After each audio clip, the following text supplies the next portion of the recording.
What if I told you that there was a trick that I could show you to look absolutely flawless in real life? Like a walking Instagram filter, red carpet ready, so much so that your friends go, "What are you using? Because your skin looks amazing." Keep watching, and I'm going to show you some of the techniques that I use on myself and my clients to get both camera ready and real life ready. Stay tuned to the end to see the one trick that I use to level up everything, finish the makeup, and make it look absolutely perfect. If you're new here, hi, I'm Jeannie. I'm a pro makeup artist. I live in Los Angeles. I work with celebrities, beauty brands, and everyone in between. Welcome to my channel. I always do my brows first before I do any skincare. I will link my brow tutorial up above just so you can check that out because it's quite lengthy and I wanted to do my brows first in the interest of time. We're going to start with skincare because skincare is absolutely the base to any good makeup. I'm actually going to start with eye cream. This is the Naturium Vitamin C eye cream. It's a little bit of a thicker texture, which is what I want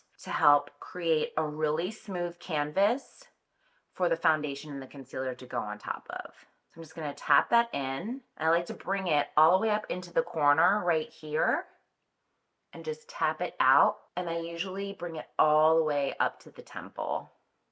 Just going to do the other side, just tapping it in. This eye cream is so nice. Unless you have oily skin, I highly, highly recommend an emollient eye cream. Not only is it going to hydrate the area, it's going to sort of create a blurring effect. It's going to fill in any fine lines, and it's going to prep the skin really beautifully for that concealer that you're going to put on top of it.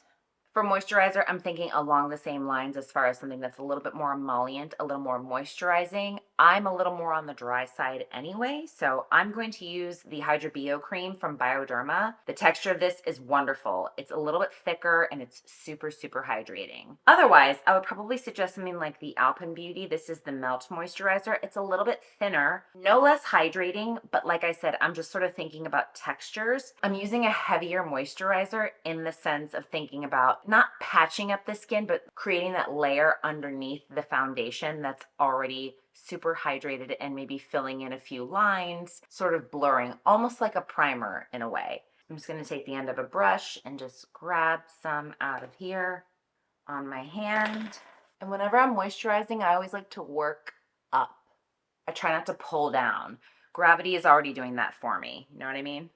And then I just like to place the moisturizer around my brows. And you really want to work this in. This is a good time for a little facial massage, just to work in the moisturizer. Take a moment, get the blood flowing, but the warmth of your hands is going to help incorporate the moisturizer in too.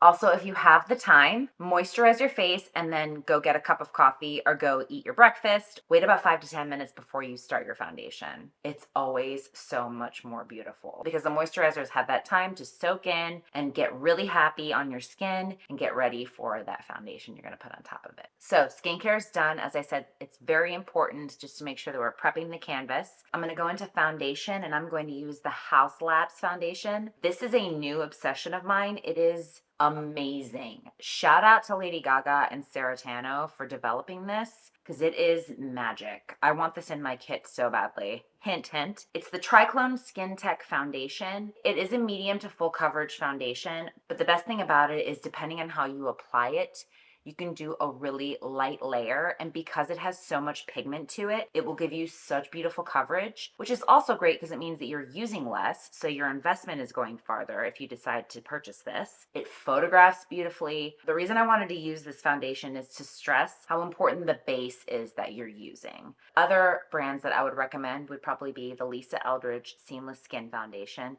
This is another one that has a lot of pigment, but goes on really beautifully and can give you that really flawless finish. And then a tried and true favorite, a red carpet favorite of mine and many, many makeup artists is the Armani Luminous Silk. I'm not saying all three of these foundations are the same. They are not. But just keeping in mind what product you're using, keeping in mind what kind of foundation you're using. All three of these foundations have in common that they have a little bit more pigment and they create a really flawless sort of satin skin finish. I'm going to use one pump on the back of my hand. We're going to start here with the Haus Labs foundation. And the first tip I'm going to tell you is even if you're using a beauty blender, finish with a brush, particularly a synthetic brush that's meant to buff the foundation into the skin. It's going to pick up some product and start Again, nothing against beauty blenders. I love beauty blenders and I use them. I use sponges, but 9 times out of 10, I finish with a brush. Always, always, always. There's just something about the finish that it gives you.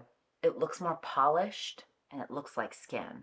So this is a very thin layer of the Haus Labs foundation. Another trick I like to use is I'll take my powder puff and press in all over my face. In case there's any brush marks, there usually aren't, but you never know. You can also do this with a beauty blender, but you have to make sure that your blender is not wet. Squeeze it out and then take a paper towel and then squeeze out the excess. You want it to be slightly damp.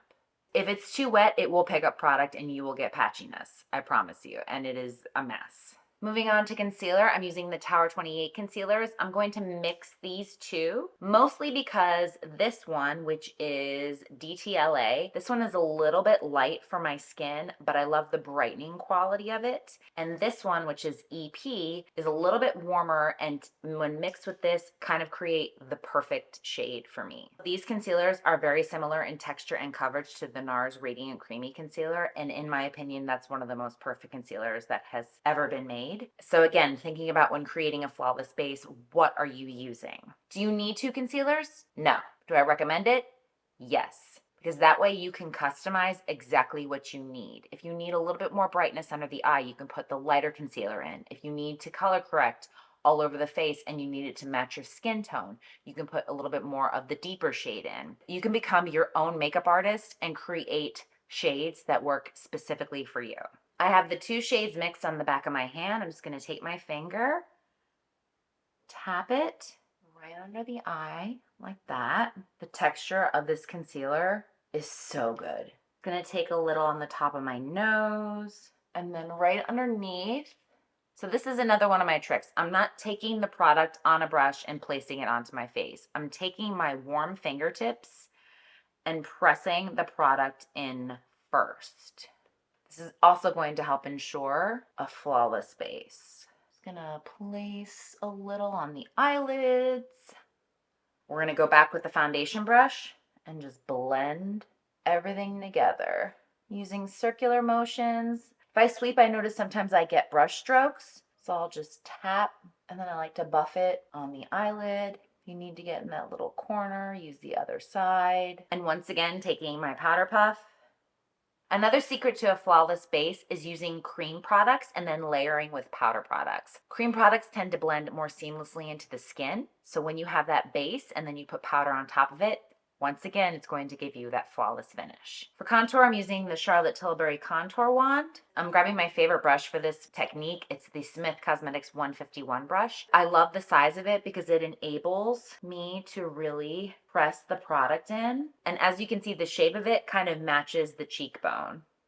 For blush, same idea. I'm starting with a cream. This is the Rare Beauty blush. This is the shade Hope, and it is just this gorgeous, soft, dusty pink. Using the same brush that I used for the contour, loading it up, the blush. I'm just gonna tap a little on top of the nose. And taking our foundation brush, it's almost like our little magic eraser, to just soften those edges. Now I want to set the face before we do the final step, which is going to amp everything up. I have the Laura Mercier Ultra Blur Powder. This stuff is also amazing. I didn't believe the hype until I bought this tiny one here, and now it is permanently in my kit because it is a beautiful setting powder. So first I'm going to go in with my brush because I want to make sure that I create that light layer all over the face to make sure when I go in with my powder puff or any other products that the powder isn't sticking to certain areas that haven't been set by the loose powder, if that makes any sense. And then another thing I want to do is to make sure that I don't have any creasing under the eyes before I set my concealer all over. This is the Sephora Colorful Luminizer. It is a powder highlighter. It is very finely milled, but I'm not going to use this as just a highlighter. I'm going to use this to set my face and wait until you see what it does. Another super, super important thing is the brush that you use with this luminizer. I want you to make sure that it's a powder brush and it has bristles that are not densely packed. What you want is something that is going to lightly place product onto your skin to create that filter effect. So I'm just going to swirl very, very lightly, and I'm going to do this side of my face first. I'm going to start very lightly It's very, very subtle. Sometimes I go a little bit heavier depending on whether or not my client is being photographed and depending on where we're at. If we're in a studio and we have a little bit more control over the light, I will go a little bit heavier. If it's for a red carpet or if it's for real life, I will definitely go a little bit lighter. It's a soft focus kind of effect that is very subtle, but it's literally one of those things where people will look at you and go, your skin looks amazing. What are you doing? It's this. It's so easy. Here's the finished look. I just put a little bit of mascara and some blush on my eye. Those are my secrets to a flawless filtered makeup, whether in real life or for camera. You can build it however you want. Keep in mind the products that you're using, thinking about how they play together, from skincare to foundation to concealer. Think about textures that you love, textures that look good on your skin. What works for me might not work for you, but I will tell you this has not steered me wrong. The only time I can't use this is on really textured skin, but I will use finely milled powders, other things like that to create that flawless base. As always, I hope this was helpful. I really love sharing all of my secrets and tips with all of you. I hope you're enjoying it. Thank you so much for watching, and I will see you next week with a brand new video.